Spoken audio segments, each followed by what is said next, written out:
Hello mga katoto! Tinatanong mo na naman ba sa sarili mo kung bakit ka single hanggang ngayon? Pwes, ito ang para sa'yo. Point 1, 2, 3, 4, 5 kung bakit ka pa rin single hanggang ngayon. Point 1. Ang taas kasi ng standard mo.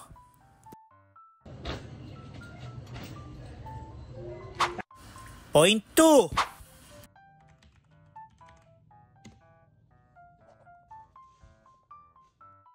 You have responsibilities. Point 3. Hi babe, I miss you. Ma.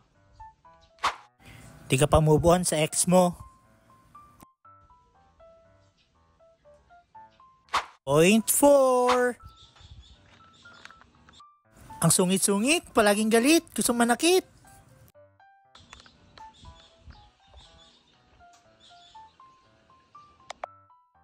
And point 5. Sobrang strict ng parents. Point 1, 2, 3, 4, 5 kung bakit ka single hanggang ngayon. Explain ko pa ba? Wag na. Bala ka dyan.